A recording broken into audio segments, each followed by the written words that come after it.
Hello friend, welcome to my YouTube channel. स्वागत है आप सबों का अभी के लेटेस्ट अपडेट में। दोस्तों, बात करते हैं हम झारखंड सहायक आचार्य को।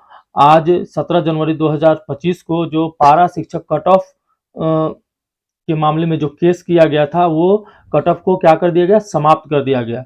और अभी हम लोग देखेंगे हाई कोर्ट का क्या ऑर्डर आया है जजमेंट में, उसको हम लोग विस्तार पूर्वक जानेंगे। और अब सभी अभ्यर्थियों का अब एक जगह निगाह टिका हुआ है, वो है सुप्रीम कोर्ट, क्योंकि एक केस और है सुप्रीम कोर्ट में, जेटेट वर्सेज सीटेट। तो अब उसका कब तक जजमेंट आता है, उस पर सभी का निगाहें टिका हुआ है, सभी अभ्यर्थी का उसका इंतजार कर रहे हैं। जब तक सुप्रीम कोर्ट का जजमेंट फाइनल नहीं आ जाता है, तब तक रिजल्ट जेएसएससी से नहीं आएगा।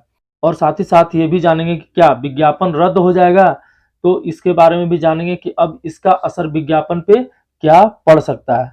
तो आइए दोस्तों, जानते हैं विस्तार से कि ये कोर्ट का आज जजमेंट क्या आया है। ये देख सकते हैं e courts, high court of India, high court of Jharkhand. यहाँ देख सकते हैं case type WPC, filing number यहाँ देख सकते हैं 8231, रजिस्ट्रेशन नंबर आप देख सकते हैं 4754/2024, और रजिस्ट्रेशन डेट, फिलिंग डेट है 16/8/2024। और इसका जजमेंट देखिए, जजमेंट का डेट यहाँ डिसीजन डेट लिखा हुआ है 17 जनवरी 2025 को ये डिसीजन आया है। तो आइए इसके बारे में जानते हैं विस्तार से कि क्या क्या हुआ है। ये एक देख सकते हैं, आज का हेडलाइन भी छपा है कि पारा शिक्षकों को हाई कोर्ट से बड़ा झटका, क्वालिफाइंग मार्क्स में छूट देने के नियम को किया गया खत्म। 17/2025 का झारखंड उच्च न्यायालय। यहाँ देख सकते हैं झारखंड हाई कोर्ट ने सहायक शिक्षक भर्ती को लेकर दायर याचिका पर महत्वपूर्ण फैसला सुनाया है। शुक्रवार को हाई कोर्ट ने अपने फैसले में कहा कि पारा शिक्षक को क्वालिफाइंग मार्क्स में छूट देना सही नहीं है। इसी के साथ अदालत ने क्वालिफाइंग मार्क्स में छूट देने के नियम को खत्म कर दिया। बता दें कि कृष्ण कुमार हल्दर की ओर से भर्ती प्रक्रिया को चुनौती दी गई थी। इससे पहले कोर्ट ने सभी पक्षों को सुनने के बाद फैसला को सुरक्षित रख लिया था। तो ये जो है पहले ही सुनवाई हो गया था, केवल इसके जजमेंट को सुरक्षित रखा गया था, जो कि जजमेंट आज दिया गया। यह मामला चीफ जस्टिस और जस्टिस दीपक के रोशन के बेंच में सुनाया गया। वहीं याचिकाकर्ता की ओर से ये अधिवक्ता शुभम कुमार मिश्रा, कुमार पवन और शिवम उत्कर्ष के सहाय ने पक्ष रखा। जेएसएससी की ओर से अधिवक्ता संजय पिपरवाल और राज्य सरकार की ओर से अधिवक्ता राहुल साबू ने अपनी दलीलें पेश की।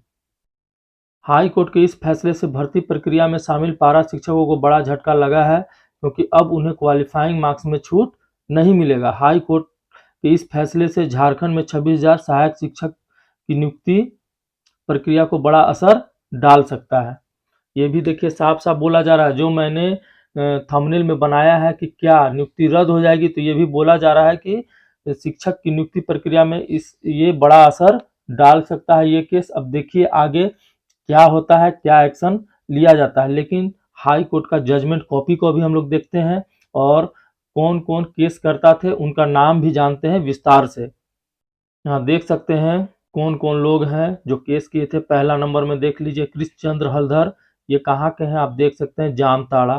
पार्थ सारथी घोष, जामताड़ा। विश्वजीत पात्रा, ये देख सकते हैं जामताड़ा। यहाँ पे सारा चीज उनका डिटेल लिखा हुआ है, पिता का नाम भी लिखा हुआ है, कितने वर्ष के हैं, ग्राम कहाँ, ये सारा चीज है आप देख सकते हैं। भागवत मंडल, ये कहाँ के आपको, जामताड़ा। मैं सीधा सीधी जिला का नाम बता रहा हूँ क्योंकि वीडियो बहुत लंबा हो जाएगा, इसलिए मैं इसे शॉर्ट में कर रहा हूँ, आप केवल इसे देख लीजिए। नीलांबर महतो, ये भी है आपको जामताड़ा।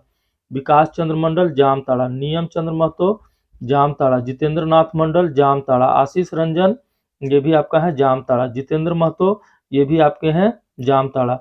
11 देख लीजिए देवराती मांझी, उम्र लगभग 33 वर्ष, ये भी जामताड़ा। मीरा मंडल, जामताड़ा। अनूप कुमार, जामताड़ा। ये सभी लोग जामताड़ा के हैं।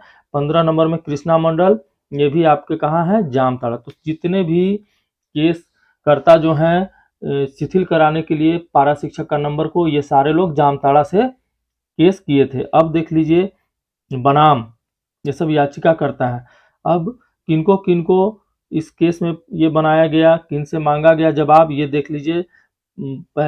पहला नंबर झारखंड राज्य के, दूसरा प्रधान सचिव स्कूली शिक्षा एवं साक्षरता विभाग, तीसरा सचिव प्राथमिक शिक्षा स्कूली शिक्षा एवं साक्षरता विभाग, चौथा नंबर में है सचिव माध्यमिक शिक्षा स्कूली शिक्षा एवं साक्षरता विभाग, पांचवा में सचिव कार्मिक प्रशासनिक सुधार एवं राजभाषा विभाग झारखंड सरकार, छठा में secretary Jharkhand staff selection commission JSSC को भी बनाया गया था।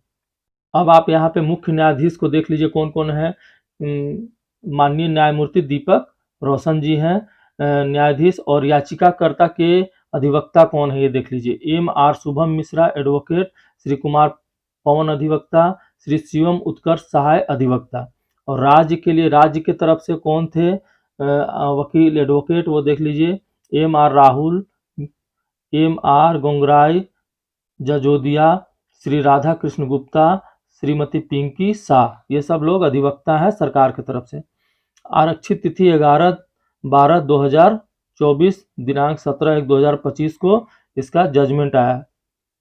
मैं इसमें मेन मुख्य पॉइंट को केवल बात करूंगा कि इस केस में क्या कहा गया, क्या दलील दी गई और किस चीज पे जज साहब ने इसका जजमेंट को सुनाया है। यहाँ देख सकते हैं क्या बोला गया कि सहायक अध्यापक संघ नियुक्ति प्राप्ति और सेवा शर्त तृतीय संशोधन नियमावली 2022 संक्षेप 2022 नियम में एक नोट जोड़कर यह कहा गया, उसमें एक नोट जोड़ा गया नियमावली में, और क्या कहा गया कि सहायक अध्यापक के पद पर नियुक्ति के लिए श्रेणीवार न्यूनतम अंकों की आवश्यकता पैरा टीचर के मामले में लागू नहीं होगी। जो मिनिमम अंक क्वालिफाई मार्क्स लाना था वो पारा शिक्षक के मामले में नहीं होगी।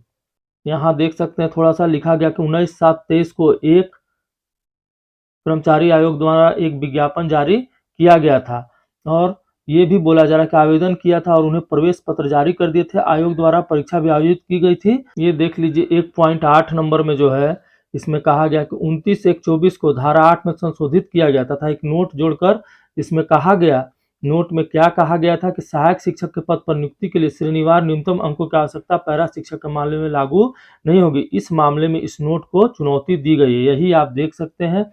इसी पॉइंट को 8 नंबर का जो पॉइंट है इसी को चुनौती दिया गया था याचिकाकर्ता की तरफ से। याचिकाकर्ता लोग क्या बोले हैं ये आप देख सकते हैं कि याचिकाकर्ताओं का तर्क है कि किसी विशेष प्रकार के उम्मीदवार को परीक्षा में न्यूनतम योग्यता का अंक प्राप्त करने मानदंड से छूट देना भारत के संविधान के अनुच्छेद 14 का उल्लंघन है। उनके अनुसार पारा टीचर श्रेणी के उम्मीदवार को पहले से ही 50% का आरक्षण दिया गया है और न्यूनतम योग्यता प्राप्त करने के लिए छूट शक्ति का अनुचित प्रयोग है और मानना है तथा अनुच्छेद 14 का ये उल्लंघन किया गया है। ये बोला जा रहा है कि नोट में जो जोड़ा गया है कि इनको क्वालिफाइंग मार्क्स नहीं लाना है, तो ये अनुच्छेद 14 का उल्लंघन किया गया है। यहाँ पे देख लीजिए सुप्रीम कोर्ट का भी हवाला दिया गया है कि भारतीय संविधान का अनुच्छेद 25-26 में विशेष आरक्षण को शामिल करने के लिए कोई बदलाव नहीं किया जा सकता। सर्वोच्च न्यायालय के अनुच्छेद 25-26 में ये बोला गया है। तो यहाँ पे जो याचिकाकर्ता के अधिवक्ता हैं उन्होंने सुप्रीम कोर्ट का हवाला देकर अनुच्छेद 25-26 में कोई बदलाव नहीं किया जाता उसको भी बताया गया है। और मेन हम लोग जानते हैं कि इसमें और क्या क्या बोला गया है। सरकार की तरफ से देख लीजिए क्या जवाब दिया गया है। इसमें 12 नंबर पॉइंट में है कि प्रतिवादियों की ओर से दायर जवाबी हलफनामे में कहा गया है कि पारा टीचर्स कई वर्षों से लगातार अपने कर्तव्य का निर्वहन कर रहे हैं और शिक्षा की गुणवत्ता में सुधार लाने में उनका योगदान महत्वपूर्ण है और इसे नज़रअंदाज नहीं किया जा सकता। यह कहा गया कि उनकी निरंतर सेवा शिक्षा प्रणाली में महत्वपूर्ण भूमिका निभाती है और उनके प्रयास से शिक्षा में स्तर से उल्लेखित वृद्धि होती है। यह कहा गया कि सकारात्मक कार्रवाई के उपाय के रूप में विभाग ने पैरा शिक्षकों को आरक्षण प्रदान करने की नीति लागू की है। अब ये 13 नंबर पॉइंट को आप देख लीजिए क्या बोला कि जबकि इस रुख के बारे में कोई दो राय नहीं हो सकती, प्रतिवादी संख्या 3 दायर जवाबी हलफनामे में इस बात का कोई औचित्य नहीं है कि परीक्षा आयोजित होने के बाद आपत्तिजनक संशोधन के माध्यम से नोट पेश करने का आधार क्या है और परीक्षा उत्तीर्ण करने के उद्देश्य से न्यूनतम कट ऑफ अंक प्राप्त करने में छूट क्यों दी गई। यहाँ देखिए बोला जा रहा है साफ साफ 13 नंबर में कि परीक्षा आयोजित होने के बाद आपत्तिजनक संशोधन, तो परीक्षा आयोजित होने के बाद यह संशोधन नहीं हुआ है। ये संशोधन कब हुआ है? परीक्षा के पूर्व ही ये संशोधन हुआ है, क्योंकि पारा शिक्षक को कट ऑफ मार्क्स में जो शिथिलता बरता गया ये कब हुआ था? पूर्व में ही नियमावली में अंकित किया गया था। अब इसका एक मुख्य पॉइंट 15 नंबर देख लीजिए। हमारा मानना है कि पैरा टीचर समायोजित करने के लिए कट ऑफ अंकों में कम करना प्रतिवादियों के लिए स्वीकार नहीं है। जो अन्यथा अयोग्य उम्मीदवार है, खासकर जब असंशोधित नियम में 2 पदों के लिए पात्र होने के लिए आवश्यक अंकों के बारे में समुचित विचार करेंगे। कट ऑफ अंक तय किए गए हैं जब कट ऑफ अंकों को पूरी तरह से हटाने के लिए कोई ठोस कारण नहीं दिया गया। कहा जा रहा है कि यहाँ कट ऑफ को हटाने के लिए कोई ठोस कारण नहीं दिया गया। यह परीक्षा आयोजित होने के बाद प्रतिवादियों की कार्रवाई स्पष्ट रूप से मनमानी है। ये बोला जा रहा है कि परीक्षा आयोजित होने के बाद ये नियम में बदलाव किया गया कि पारा शिक्षक को कट ऑफ मार्क्स में छूट मिलेगा। ये सरासर गलत है, भारत के संविधान के अनुच्छेद 14 का उल्लंघन करते हैं, ये बोला जा रहा है। लेकिन मैं दोस्तों ये बोल रहा हूँ, मुझे जहाँ तक जानकारी है कि पारा शिक्षक का जो कट ऑफ मार्क्स का छूट मिला है वो परीक्षा से पूर्व मिला है। परीक्षा स्टार्ट होने से पहले नियमावली में संशोधित किया गया था। 16 नंबर में देख लीजिए क्या बोला जा रहा है। तदनुसार रिट याचिका को अनुमति दी जाती है और 2022 नियम के तहत मेमो संख्या 127 दिनांक 29/1/24 के तहत पारा शिक्षक श्रेणी के उम्मीदवार को प्रत्येक संबंधित विषय में न्यूनतम योग्यता अंक हासिल करने के संबंध में दी गई छूट रद्द किया जाता है। साफ साफ बोल दिया गया कि जो छूट परीक्षा पास करने में जो दिया गया है, प्रत्येक विषय में न्यूनतम योग्यता हासिल करने के लिए संबंध में जो छूट दिया गया है उसको रद्द किया जाता है। उन सभी सहायक अध्यापकों को, पारा शिक्षकों को भी सभी अंकों में जितना मार्क्स रखा गया है सबको लाना पड़ेगा। और 17 नंबर देख लीजिए क्या बोला गया है। प्रतिवादी ज्ञापन में निहित नोट के संदर्भ में बिना पारा शिक्षक श्रेणी के उम्मीदवार की चयन सूची तैयार करेंगे। यहाँ देख सकते हैं पारा टीचर श्रेणी को छूट देने वाले 29/1/24 के आदेश संख्या 127 के अनुसार केवल असंशोधित नियम 8 में निर्धारित कट ऑफ प्राप्त करने वाले प्राप्त योग्य उम्मीदवार को नियुक्ति पत्र जारी करने की कार्यवाही की जाएगी। वे उक्त श्रेणी में आने वाली सीटों, यदि नियुक्ति के समय सीटें खाली रहती है तो गैर पारा शिक्षक श्रेणी में याचिकाकर्ताओं के मामले पर भी विचार किया जाएगा। और लास्ट में यह भी बोल दिया गया कि अगर पारा शिक्षक से सीट खाली रह जाएगा तो गैर पारा के लिए भी विचार किया जाएगा उस सीट में भेजने के लिए। और अब ये हो गया कि सभी सहायक अध्यापक को भी कट ऑफ मार्क्स जितना बनाया गया है नियम में उतना लाना होगा, तब जाकर उनकी नियुक्ति प्रक्रिया होगी। तो दोस्तों आप समझ गए होंगे कि क्या जजमेंट आया है। मैं एक बार फिर से सार इसका बता दे रहा हूं कि जजमेंट में बहुत बड़ा मिस्टेक आफ्टर एग्जाम रिलैक्सेशन लिखा हुआ है। अगर उसका इंग्लिश में पढ़िएगा आप, मैं इसको ट्रांसलेट कर दिया हूं हिंदी में, लेकिन उसमें लिखिएगा, पढ़िएगा आप जो पॉइंट में बताया था कि जजमेंट में लिखा हुआ है कि आफ्टर एग्जाम रिलैक्सेशन लिखा हुआ है, जबकि एग्जाम से पहले रिलैक्सेशन सभी को कट ऑफ में शिथिलता बरता गया है, नियमावली में चेंज किया गया है। खैर अब बोलने से कोई फायदा नहीं है, अब कट ऑफ मार्क्स को समाप्त कर दिया गया है। अब जो कट ऑफ मार्क्स लाएंगे सहायक अध्यापक उन्हें नियुक्ति मिलेगी, अगर नहीं लाएंगे तो नहीं मिलेगी इससे। और ये भी बोल दिया गया कि पारा शिक्षक का जो सीट वैकेंट रह जाएगा उसमें नॉन पारा पटिशनर पर विचार करने के लिए भी बात को बोला गया है। खैर अगर ये सहायक अध्यापकों को कट ऑफ में शिथिलता दिया गया था तो आप समझ सकते हैं दोस्तों कि वो 25 साल सेवा दिए हैं, इसके एवज में उनको दिया गया था। और दोनों का सीट अलग अलग है, पारा का सीट अलग है, गैर पारा का सीट अलग है।